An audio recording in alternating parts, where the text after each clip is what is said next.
अस्सलाम वालेकुम, welcome over channel. आज से हम लोग फिजियोलॉजी की बुक को स्टार्ट कर रहे हैं और इसके चैप्टर वाइज और टॉपिक वाइज सभी लेक्चर्स की वीडियोस इसी चैनल पर अपलोड कर दी जाएंगी।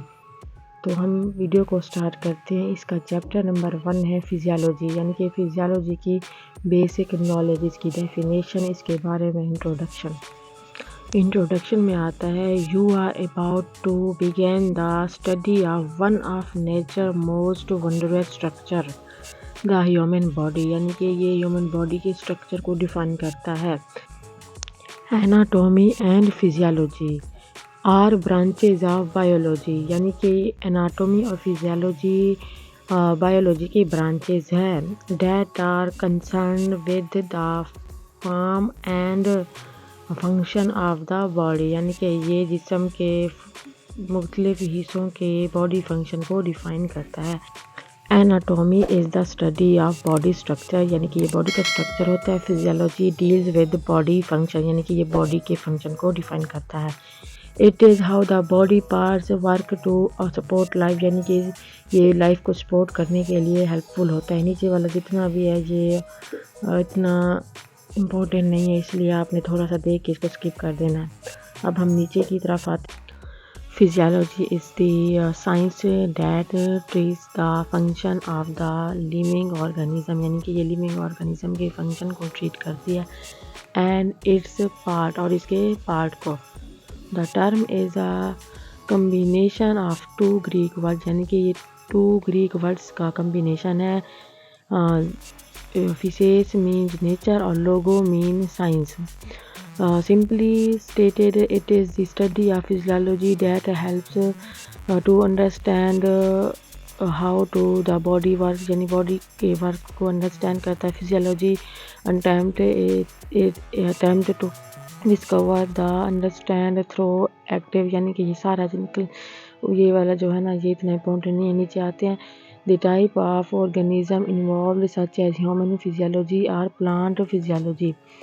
The organizational level studies such as molecular or cellular physiology are specific or systemic function being studies such as neurophysiology, इसको न्यूरोफिजियोलॉजी कहते हैं। हम चैप्टर 2 की तरफ आते हैं, जो कि इम्पोर्टेंट भी है।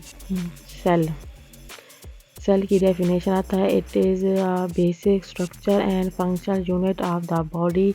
It consist of 2 parts, cytoplasm और न्यूक्लियस। ये बेसिक और स्ट्रक्चर फंक्शनल होता है, पार्ट होता है बॉडी का। ये देखें जैसे नीचे डायग्राम में दिखाया गया, ये सारे इसके साइटोप्लाज्म, न्यूक्लियस, सारी गोल्गी प्लेटलेट, ये सारे के सारे पार्ट इसके बने हुए हैं। ये देखें ये वाला, ये इसका साइटोप्लाज्म है, ये न्यूक्लियस है, ये माइटोकॉन्ड्रिया है, ये ऐसे सारे के सारे पार्ट है। यहाँ पर स्ट्रक्चर इनकी बनी हुई है डायग्राम के अंदर। लाइसोसोम हो गया, राइबोसोम हो गया, गोल्गी एपरेटस हो गया, माइटोकॉन्ड्रिया, सारे के सारे ये नीचे बने हुए हैं। आप इसको चेकआउट कर सकते हैं। अब नीचे की तरफ आते हैं। टाइप्स ऑफ सेल की टाइप्स हैं। नंबर 1 पे आता है नर्व सेल, नंबर 2 पे मसल सेल, 3 पे आता है कनेक्टिव सेल, नंबर 4 पे इम्यून सेल, लास्ट में blood cell. Composition of cell, water होता है इसमें 65 to 80%, प्रोटीन्स भी होते हैं, इलेक्ट्रोलाइट्स भी होते हैं, लिपिड्स भी होते हैं और कार्बोहाइड्रेट्स भी होते हैं। अब नीचे आता है ऑर्गेनेली ऑफ सेल के ऑर्गेनेली काफ़ी सारे हैं, इसको डिस्कस करते हैं। नंबर 1 पे आता है सेल मेम्ब्रेन, और इसका सेकेंड नेम है plasma membrane. It is outer covering of cell, ये आउटर कवरिंग होती है। It is very thin in nature, ये थिन होती है, 8 to 10 होती है। और इसके स्ट्रक्चर में आता है, it is a lipid in nature, ये लिपिड इन नेचर होता है। इन विच कार्बोहाइड्रेट और सैंडविच, कार्बोहाइड्रेट सैंडविच की तरह होते हैं। प्रोटीन आल्सो इमंडेड इन इट, जैसे कि ये स्ट्रक्चर में दिखाया गया। ये देखिए, ये जो नीचे वाली ये सारी प्रोटीन्स हैं, ऊपर ये कोलेस्ट्रॉल आ जाता है, उसके बाद ये मेम्ब्रेन स्प्लिटस है इनटू लेयर्स के अंदर, इसके बाद इंट्रासेलुलर सरफेस आ जाती है। इधर से ये वाला कार्बोहाइड्रेट ग्रुप है, ग्लाइकोप्रोटीन हो गया। ये सारे के सारे आप चेकआउट कर सकते हैं, आपको सारी की सारी समझ में आ जाएगी। ये नीचे वाले कोलेस्ट्रॉल मॉलिक्यूल्स हैं जिनमें लिपिड्स टेल्स भी आ जाते हैं और फास्फोलिपिड टेल्स भी आ जाते हैं। अब आ जाता है फंक्शन इसके, फंक्शन ऑफ सेल मेम्ब्रेन और plasma membrane. It provide the passage of the water soluble substance, ये वाटर सोल्यूबल सब्सटेंस को पैसेज प्रोवाइड करती है। नंबर 2 पे आता है these act transported by attaching to cell membrane. इसके बाद आता है permit the passage of ions and molecules outside the cell, it protect the cell organelle, ये सारे ऑर्गेनेली को प्रोटेक्ट करते हैं। इसके बाद आता है some carbohydrate in plasma membrane are helpful for binding of hormone, इनके बाइंडिंग ऑफ हार्मोन में हेल्पफुल होती है जो कि इंसुलिन है।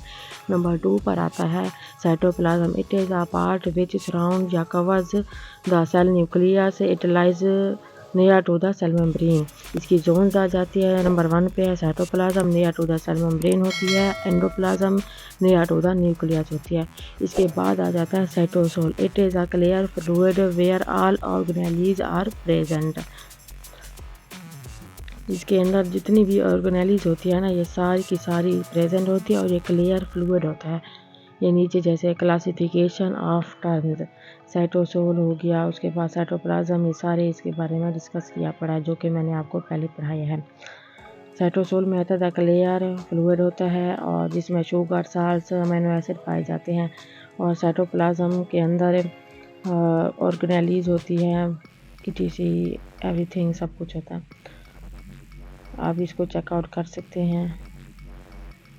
ये इसकी डायग्राम है जहाँ पर सारी चीज़ें हैं, साइटोप्लाज्म है, उसके बाद न्यूक्लियस, प्रोटीन, कार्बोहाइड्रेट सारे के सारे बने हुए हैं जैसा कि आपको स्क्रीन पर नज़र आ रहे हैं। ये वादे ये सारे। अब हम नीचे आते हैं एंडोप्लाज्मिक रेटिकुलम की तरफ। The endoplasmic reticulum is a series of tubular portion in the cytoplasm, यानी कि ये ट्यूबुलर पोर्शन होता है। उसके बाद टाइप्स आ जाती है इसकी, रफ सरफेस एंडोप्लाज्मिक रेटिकुलम जो कि ग्रेनुलर भी कहते हैं इसको, और स्मूथ सरफेस एंडोप्लाज्मिक रेटिकुलम जिसको ए ग्रेनुलर भी कहते हैं। अब नेक्स्ट आ जाता है 3 डायमेंशनल एंडोप्लाज्मिक रेटिकुलम, ये इसकी डायग्राम है, ये भी इम्पोर्टेंट है, इसको आप लोगों ने चेकआउट लाजमी करना है। ये देखिए यहाँ पर इसके बने हुए हैं राइबोसोम्स, ये वाले, फिर इधर नेक्स्ट बने हुए हैं न्यूक्लियर इन्वेलप, इसके नीचे फिर न्यूक्लियस बना हुआ है और इसके नीचे जो है ना रफ सरफेस एंडोप्लाज्मिक रेटिकुलम बना हुआ है और लास्ट में बना हुआ है स्मूथ एंडोप्लाज्मिक रेटिकुलम। आप लोगों ने इसको चेकआउट करना है, आपको लाजमी सारी चीज़ें वाज़ेह तौर पे समझ में आ जाएंगी।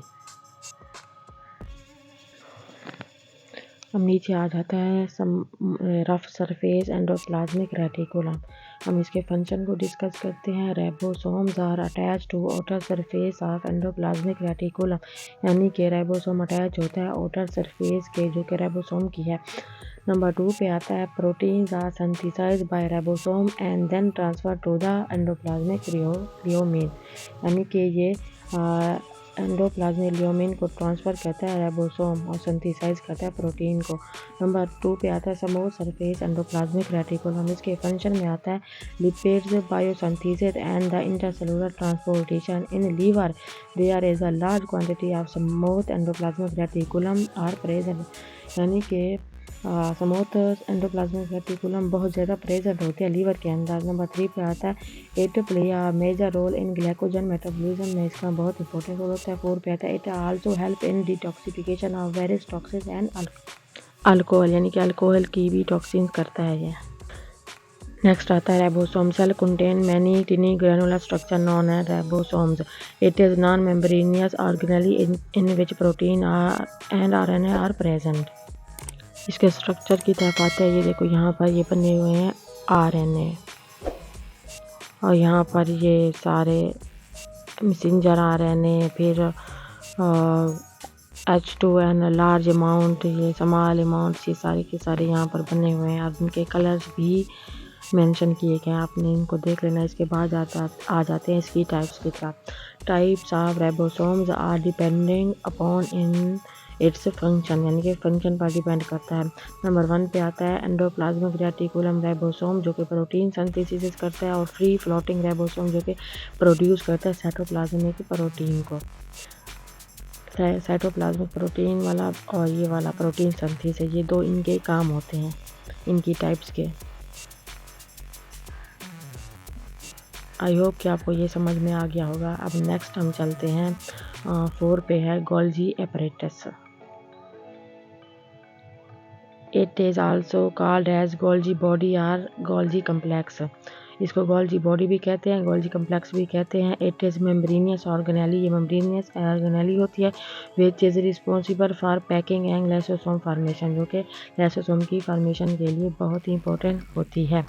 ये देखिए नीचे इसकी डायग्राम बनी हुई है, जहाँ पर इनकमिंग ट्रांसपोर्ट वेजिकल्स भी हैं, सिस फेस भी है, इनकमिंग ट्रांसपोर्ट भी है, सिस्टीनी भी है, नेवली फॉर्म वेजिकल्स भी है। सारे के सारे फिगर में बने हुए हैं।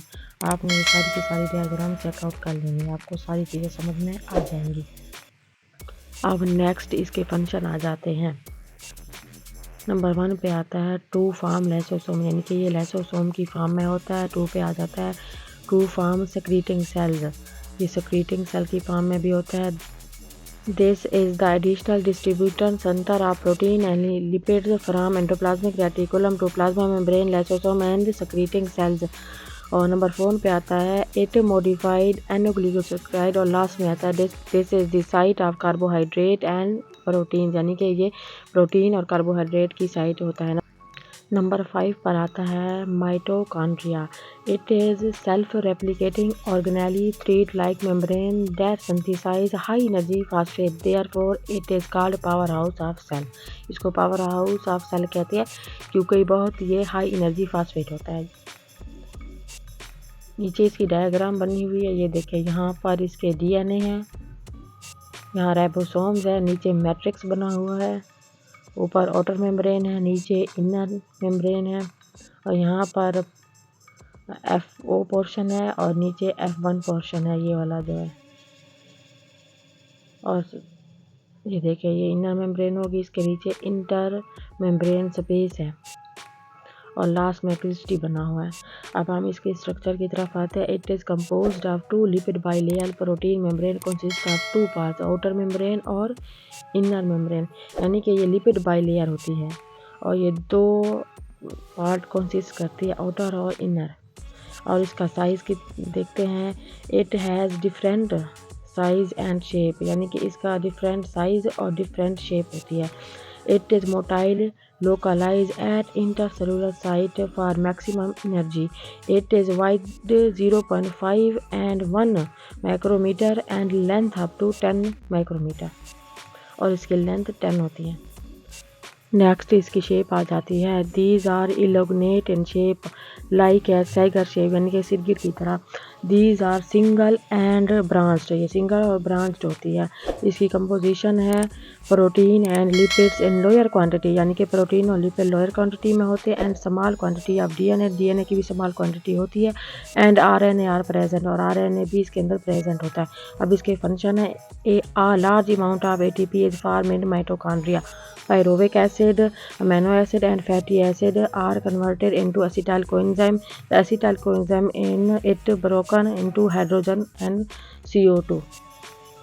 लास्ट में आ जाता है न्यूक्लियस, जो कि वेरी इंपॉर्टेंट होता है। Nucleus is a control centre of cell, ये कंट्रोल सेंटर होता है सेल का। It is responsible for all physiological, biochemical and reproductive function of cell, यानी कि ये सेल का फिजिकल, बायोकेमिकल और रिप्रोडक्टिव फंक्शन का रिस्पॉन्सिबल होता है।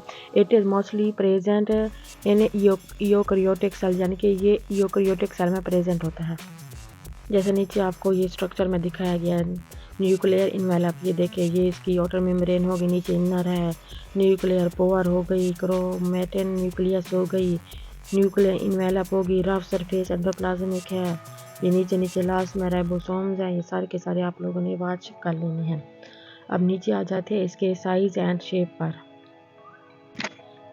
Nucleus of Each cell is usually in spherical shape and size 4 to 10 micrometer in diameter. It is made by nucleus membrane, nucleus plasma, chromosome and nucleus. इन सब चीज़ों से मिलकर बना होता है। अब नीचे इसकी कंपोजिशन आ जाती है। It consists of water 80%, dry weight 20%, DNA 18% and RNA 2% are present और फंक्शन में आ जाता है। It control centre of cell, ये सेल का कंट्रोल सेंटर होता है। It control the protein synthesis by messenger RNA. It help the hereditary material information or it control the cell division. It control the activity of cytoplasm और ये cytoplasm की activity को भी control करता है। इसके फंक्शन भी वेरी इंपॉर्टेंट है।